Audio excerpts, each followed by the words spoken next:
Hello, everyone.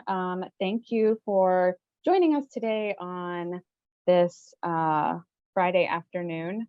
We'll just wait maybe another minute or two before going ahead and starting. We are recording this. Recording will be available to you and to the other participants who maybe weren't able to join us today.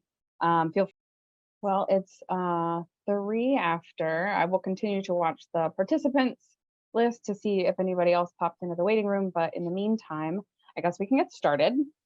As I said, this is being recorded. A link will be provided to you afterward, as well as any resources. And if any other questions come up, we'll definitely put those in the email afterward as well. Please put your questions in the chat. I'll be monitoring that. And for Brenda, and then she'll monitor it for me. I will give an introduction to myself. I am Augusta Isley. I'm a senior proposal manager here at Ball State in sponsored project administration. And Brenda. Hello, everyone. I'm Brenda Yates-Habig, and I'm an information services librarian over here in Bracken Library. And we are going to cover just some information about resources at Ball State to help you with your scholarly work. And if you want to pursue external funding in the form of grants, then I'll provide some resources on how to do some searches and what you should be thinking about, as well as some information about internal resources that we have available to students and faculty. But Brenda is going to take it first, so take it away. Okay, thank you. I wanted to talk to you today about a few resources that the library has available to you. They may be new, they may be old, but you're thinking of them in a new way. So let me just share my screen here. And for those of you there, can you all see this Web of Science tool that I've got here? Basically, it is one of the databases on the library's homepage. If you just go to the box that says databases and then scroll down to the W's, you'll find Web of Science. And regardless of what your degree is in, your subject area, your major, Web of Science can be useful to you because arts and humanities articles live in here, as do social sciences and then the science articles. Now, it is very powerful in that it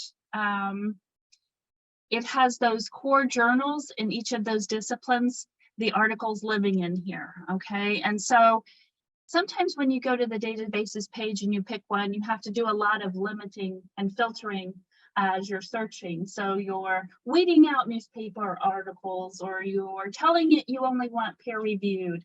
You don't have that option here because these are the core journals in the field. So they're that, we like to say, the gold standard of journals, if you will. And so most of your topics, like I said, can be found in here. And you might be saying, why are we doing this? Because we're here for grants. Well, your grants need to be situated in the literature, in the field, in your project. And one way to get a good grip on what research is being done on your topic, or even to get ideas about maybe some places that are interested in what you're interested in, right? We kind of say, well, who would care about this?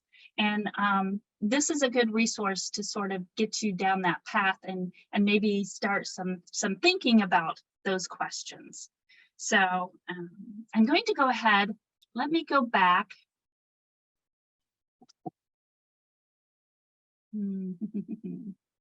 See if this will do what I want it to. There we go. So when you come into Web of Science, when you open it up, this is your search screen.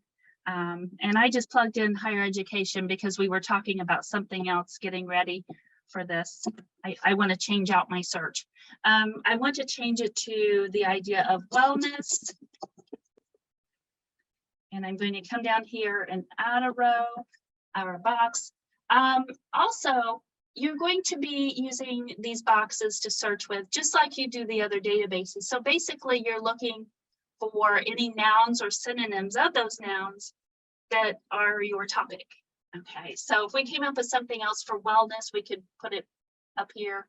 Wellness or health or whatever you could come up with. And I'm going to put college students in the next box because that's my population. Now, right away, my mind just went to university. You have to spell right though. University students or undergraduates. Oops. Okay, so does that make sense to everyone? Those are synonyms, and I don't really care what articles are using. Hopefully one of those three, and we'll see what we get here. So I'm going to tell it to go search, and wowee, it came back with 858 possible results for my topic. Now, some of you that are very used to using the databases, this one is set up a little bit differently. It doesn't have those subjects that often appear after the citation information on each of these citations, if you will. So you're kind of like, well, I don't know if I want one of these or not.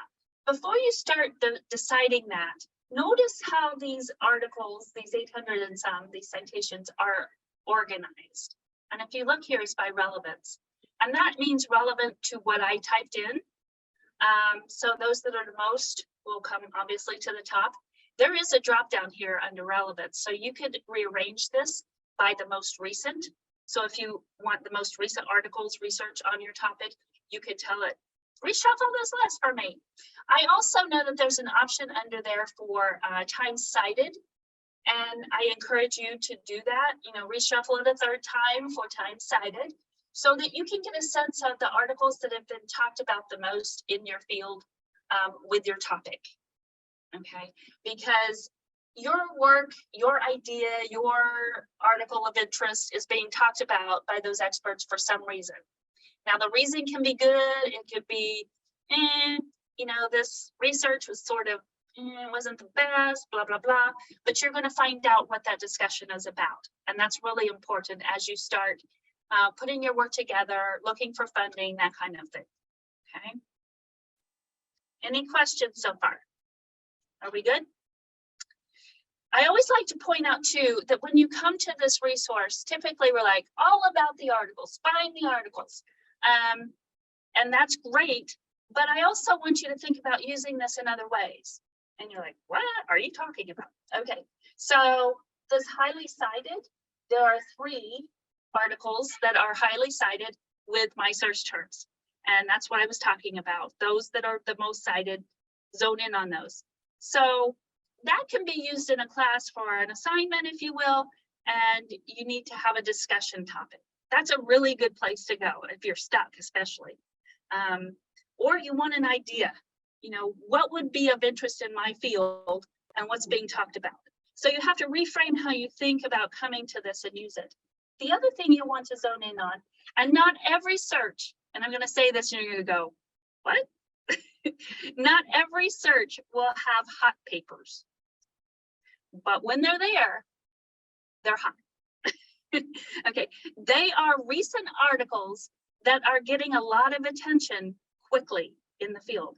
And so I like to point students to that area, to those options, and there's only one, when they're struggling for a topic. Okay. I guess you have to like it, but it will get you started, hopefully. So there are other ways to come at this. All right. Just to be clear here, the early access articles, those are ones that may not have all the citation information. So when you go to cite your sources, you may have to visit the publisher's website.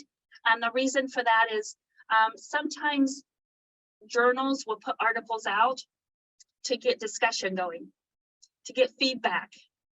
Okay, it's an early access. It hasn't come out with all the information to cite it yet, but you can visit on Google the publisher's website and get that information.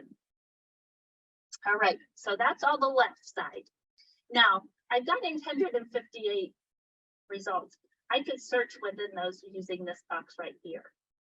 And that's a pretty cool tool, if you will, because a lot of the databases don't give you that option. So keep that in mind. All right, people are like, what is this enriched cited references? It sounds all fancy. It is actually kind of like a chart, a linear chart of where the references, the other articles that have been used to create the article you're interested in, where they appear in the article. I don't know if that's useful to you or not, but it's interesting to look at because it's a visual. So that's what that means. All right, so as we scroll down through here, and remember these are still in relevance order, I'll come down. I like that they highlight my search terms. I'm going to look at an integrative review. And here's where I'm going to see my abstract, so I can see if the article is on topic or has anything that might be of interest to my project. All right. And then we've got the author keywords, which who knows more about your article than the author, right? So those keywords are really important, and you want to keep track of those keywords that are useful for your topic, because you can use them in the other databases we have, the other containers. We're only in one. We have 300 and some, okay? The keyword plus, those are key terms that the database generated. Okay. So they may be good, they may not be good. I'm going to draw your attention up here to this Web of Science Researcher ID. Okay, and so this is an area where you can set up or find a particular researcher. If you are the researcher and you're publishing in here, you're going to want to create your ID. And it's a unique number, unique identifier to you as a researcher, as is the ORCID. And that is how you bring together all your research and publications. And it's a very cool tool as well. I think Augusta will probably talk about that some more in terms of funding and what's needed there. But definitely you'll want to set up your own. And if you can't find a link, you can always go out on the Google and type in Web of Science Researcher ID. Okay. All right, now on the right to this article, you are going to notice some numbers. There'll be one citation, and if you hover over it, that tells you that another article in this database has cited this article we're looking at, Measures of Wellness. It came out in 2018, so it already has a citation just within this database. It could also be have additional citations where it's been used in other articles in the other databases that we have on Google Scholar. So this is just within this particular Web of Science container. I think it also gives you references over there. Let me move my screen. You all are on top of my, yes, 34 cited references. Those are the articles that have been used to create this one. Okay, so we've just done article genealogy for this article in this database. Okay, now as we scroll down, we're going to see some other bits and pieces about this journal that it lives in. And there are your cited references. Okay, so that's how that works. Pretty straightforward. I want to go back to my search. I'm just going to back up one page to my 858, because there's another way to come at this. I'm talking about different ways to approach this database for your advantage. And since we're talking about funding opportunities, if you scroll down, down, down, down, down, you're going to see one of the filters is funding agencies. If you open that up and you click on See All, you're going to see a list, and then how many of my 800 and however many citations, records, have been funded by these different funding agencies. Eli Lilly's in here. We've got European Commission, Boston University. And it allows you to dig a little deeper and see a little bit of information about that funding agency, if you will. So that might be something, if you're looking for money and the who cares question, that might be something you want to limit your search right away to. You know, show me those agencies that are being used by these authors to get this work, this research funded, because everybody needs money to fund their work, right? That's why we're here. Okay. Now, let me go back because we didn't look at how to actually get the article. So let me just show you real quick. I'll just land on this first one. Ball State has changed a few things. So those of you that are not brand new, you may come to this and look at the screen and say, woohoo, it's different. It is. Ball State's changed, and so has Web of Science. So yeah. If you are not new, you'll remember a blue box that said multi-link on it. We switched it out. We switched it out for a red box that says find it at Ball State. And pretty much what that tells me is I have to go look for this article. All I do is click on the link and let it do its thing, and it will tell me how to get it.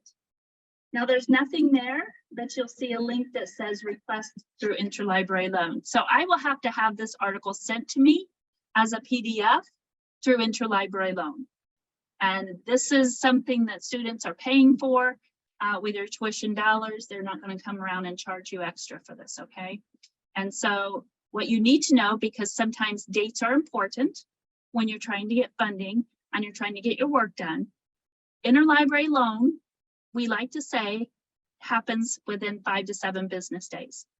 You request and you receive within 5 to 7 business days. Are there any questions about that? Yes. Tool?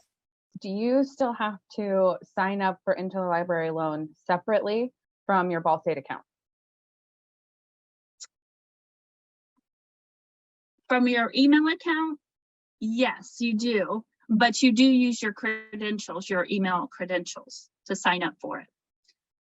Let me just real quick, if I can get to the library's homepage. Interlibrary loan is right here. Okay, and the first time you use it, you will have to set up for your account. Okay, and then you're good to go. All right, any other questions? So you will need to do that. Here is that cited references image graphic that I was talking about, where the references land within the article itself. A lot of them are background sources. So if that's of interest to you. Yay. Okay. I think that's all I had. What else do we need to discuss? Anything ringing bells? Are there other resources that you might recommend? So outside of Web of Science, I know that Ball State subscribes to a number of databases for this like background work. Are there any other resources that you might suggest? Yes. Okay. So moving on from Web of Science, I did that very quickly. Let me slow down.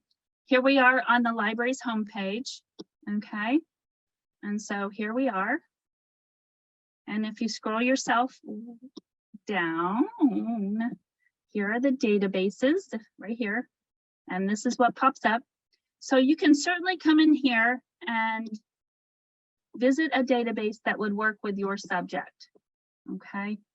Now, if you're not finding your subject, and sometimes this happens, there's a big category called social sciences, and it's likely that you're in that category.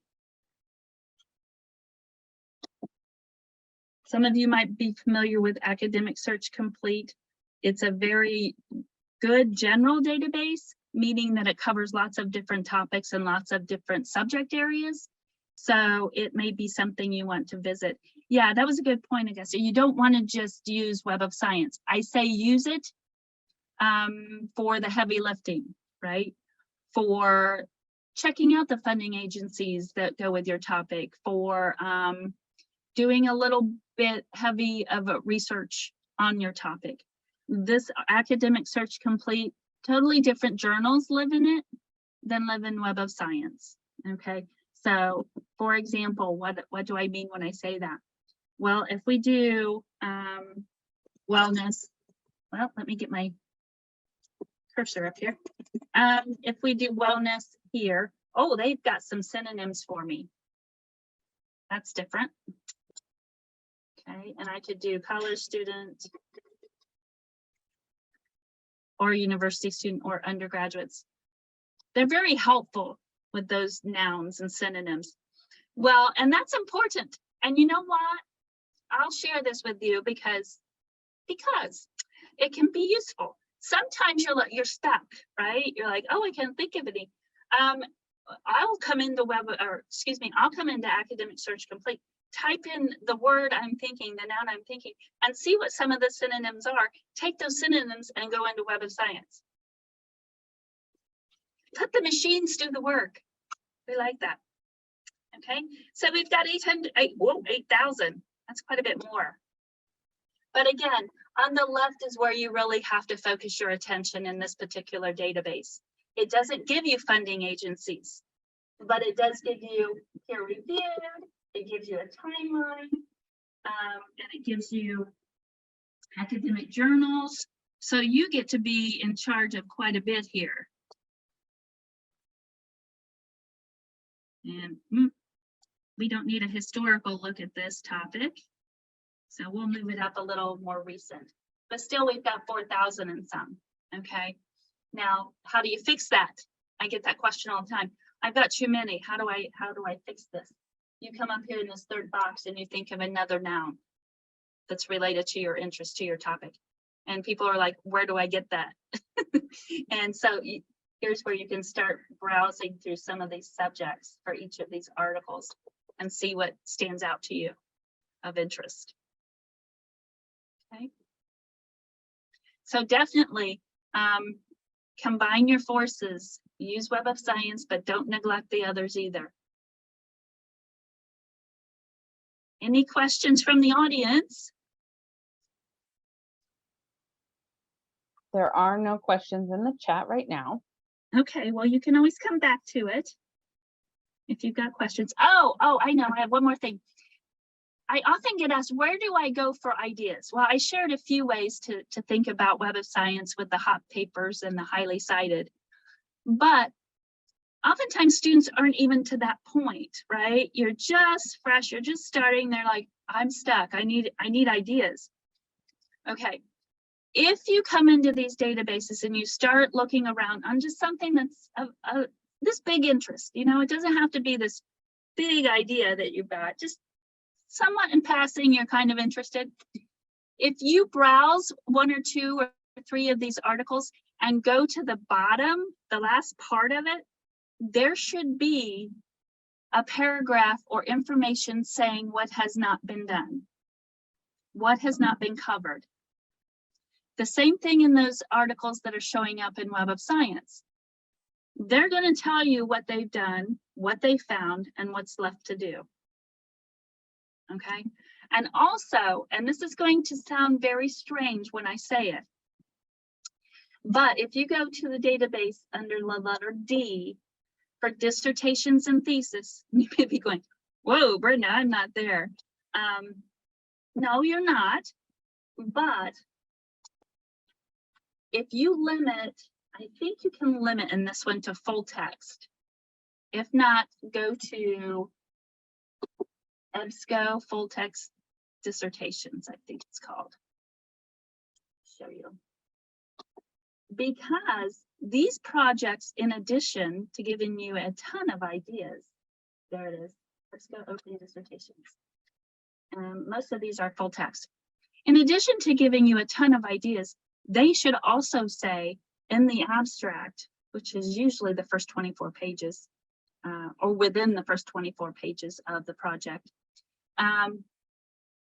they should tell you what they're not doing. And that may be an area that is of interest to you. Or you can see how they've laid out their research and you might be going, Why did they do that? You know, I'm interested in taking it this way.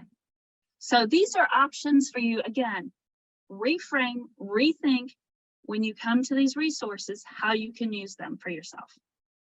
Okay. Alrighty. Now I think I'm done. Okay. Well, you can always jump back in if you Okay. think of something else. Okay. Okay, so you're gonna stop sharing. I am going to share my screen now. Yeah, this one, check. Amazing. So, after you have that idea, that is where that's the point at which you would want to start thinking about how you're going to fund it and what you would need funding for. So, sponsored projects. People usually look at me cross-eyed when I say that I work in sponsored projects. So, like, what does that mean? A sponsored project is an activity that is sponsored by an external agency. So it's not a gift, because a gift is take this money and go do good things with it. A sponsored project has a scope of work. It has specific aims. It has a start and an end date. It has deliverables, including a final report, final financials. A sponsor is going to want to know what you did with their money,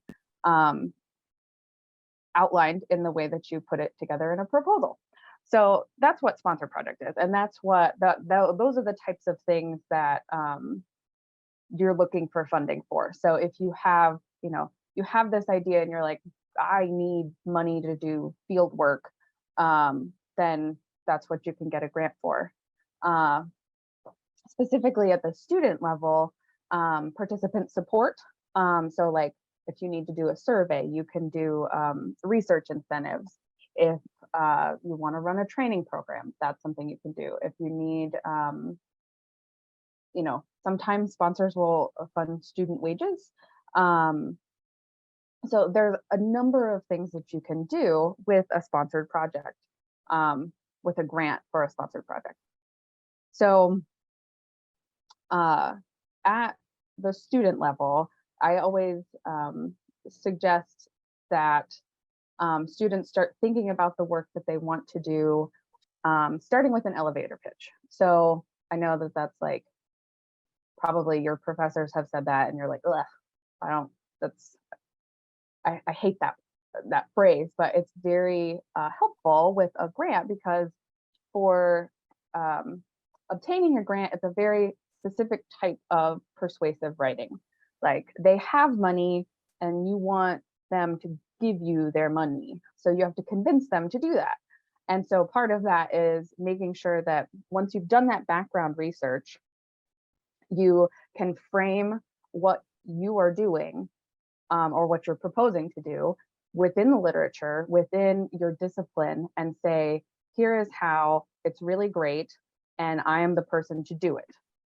And so it helps. It's also usually you don't get like pages and pages and pages to put together a grant application. So you may have just like 5 pages double spaced to make that case for the who, what, why, and how.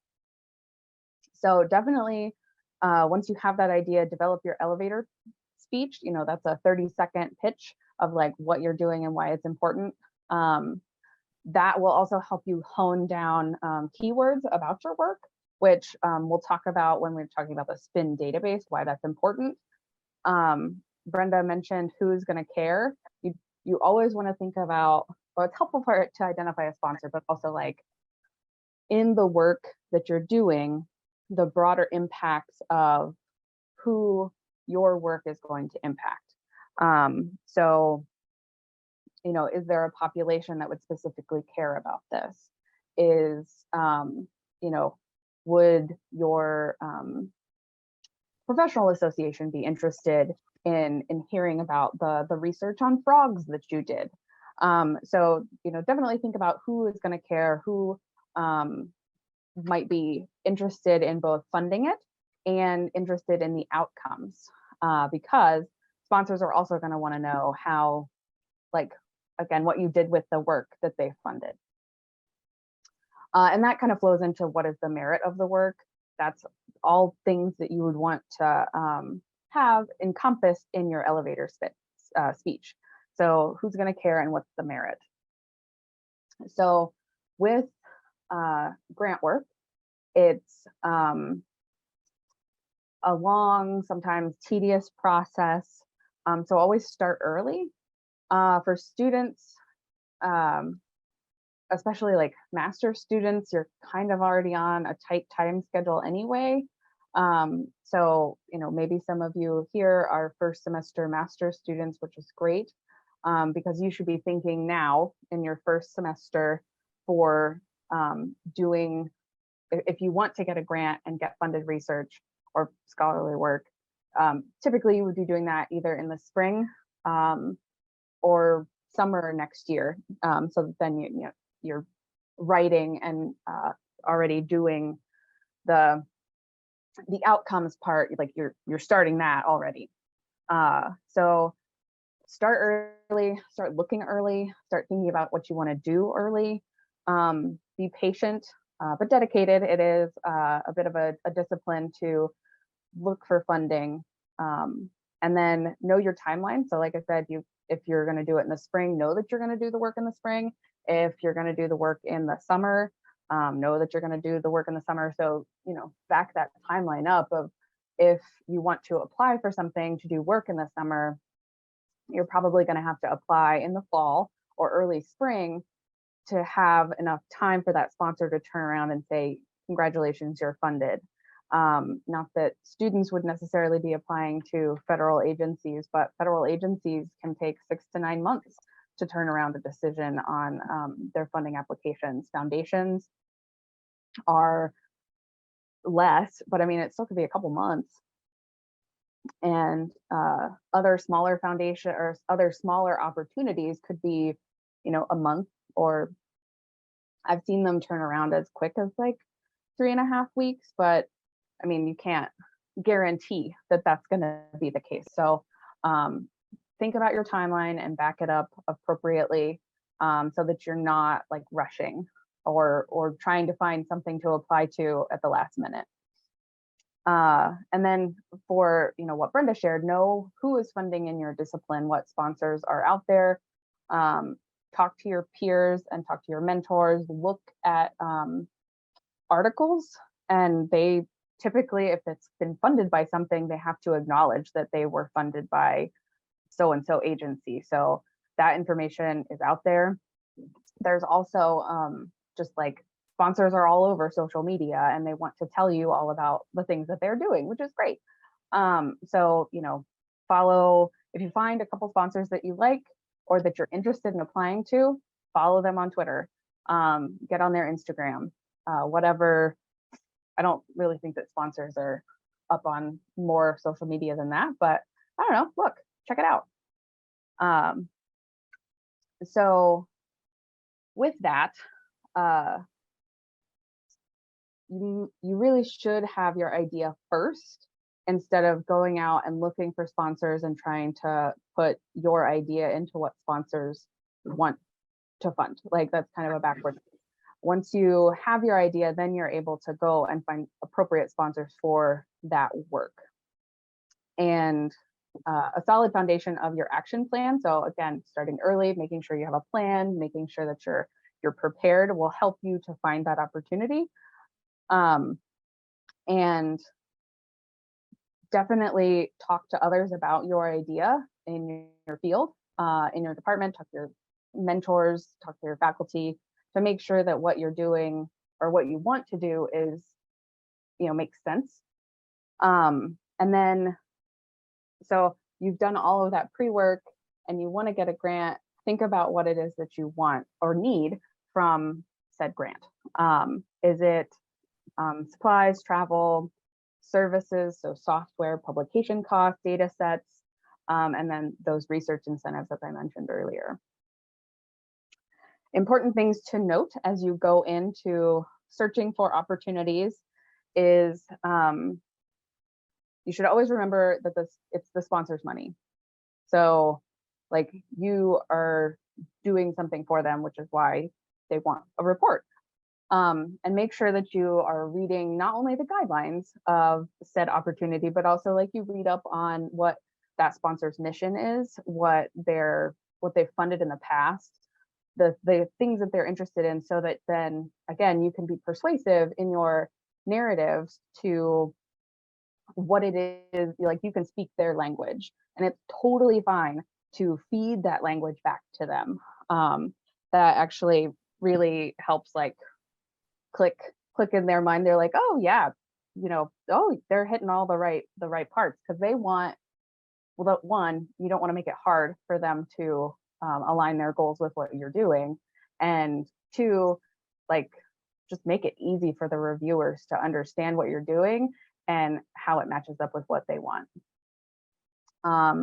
We'll go through the guidelines, but check your eligibility, because that is always like the fine print of sometimes an opportunity looks great, but you can only be in this one region of Massachusetts. And if you're not in that region of Massachusetts, then you're not eligible. So check the fine print on them.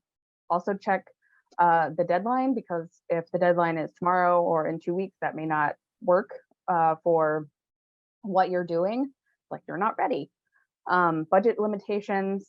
There's a lot of like weird stuff sometimes for foundations, like they won't fund travel at all. And if what you need to do includes travel, maybe that's not the opportunity for you. Also check for required documentation. You might need a letter from your faculty member. You might need a letter from, your community partner if you have one. I know that faculty applications typically, it's not uncommon to need a letter from the president or the provost, and those things take time also to obtain. So definitely see what it is that they're wanting and if that is possible. And read the sponsor's guidelines carefully and follow them exactly. No two opportunities are the same, and they're all wonderful snowflakes. And I hear a lot of like, well, we'll just submit this grant to like the multiple agencies, and that is bad practice. And sponsors see right through that. You want to, while duplicative funding is a different thing, but like you can get multiple sources of funding to fund the same project. Like if one sponsor doesn't fund travel and another does, you can like piece that together, and that's totally normal, totally fine. But you don't want to submit just blanket this same proposal to multiple agencies, because their guidelines are going to be different, and their priorities, things like that. So definitely be mindful of that. We hear just horror stories about people who don't follow the guidelines. Either they just disregard them altogether, or they overshare.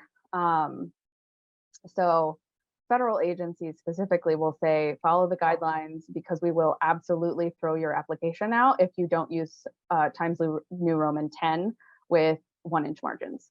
And that sounds like petty, but also they're getting thousands of applications, and they have to have some rubric to hold everyone to. Also, if you can't follow guidelines like that, then I don't know that they would trust you with their money. And then for, oh, that thought was gone, sorry. Basically, don't give your reviewers a reason to put you in the no pile, to kick you out. It's very easy to follow the guidelines. And also, if you're applying to an external agency as a Ball State student, you have access to sponsored projects and the wonderful people that we have in my office to help you follow those guidelines and check your work to make sure that you are adhering to all of the things that you need to adhere to be successful. That was a lot in like 10 minutes. So I'm going to pause and see if there are questions or things that weren't quite clear.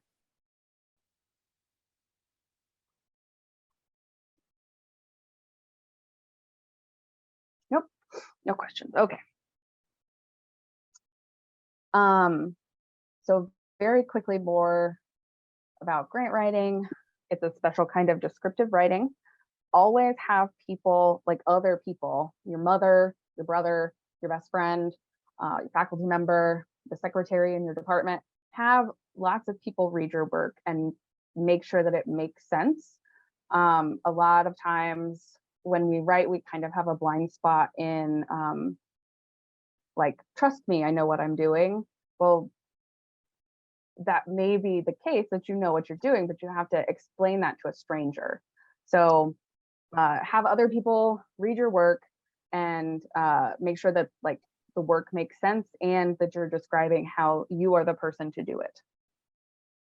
I say a lot about the narrative, and that's just like the body of your proposal. So a proposal can encompass like sponsor forms and bibliographies and resumes and letters of support, all sorts of things. But then the narrative is like the meat of your application. And so that's where you're persuasive and you say what your objectives are, where the concern is, where your work falls into the discipline, and how you're going to address a need that is missing. And then that's where you do measurable goals, achievable outcomes, and then tie the funder's priorities with your work. And then, of course, there's the budget, which is an estimate of the work that you'll be doing, but it should match your narrative. So somebody should be able to pull up your narrative and your budget and say like, yes, I can see how these funded. Yes, absolutely. The recording will be shared and we'll follow up afterward with resources for the thing. Okay. Well, so that we don't all have to stay here in an awkward silence for any longer, we will finish a little bit early.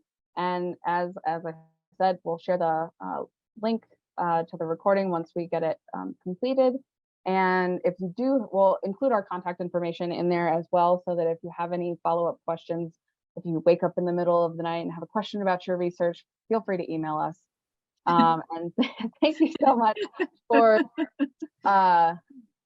being with us today. Thank you, everyone. Have a good weekend. Be in touch if we can help you, please. Don't be bashful. Yes, absolutely. This is what we do, so Yep. We want to help. Thank you.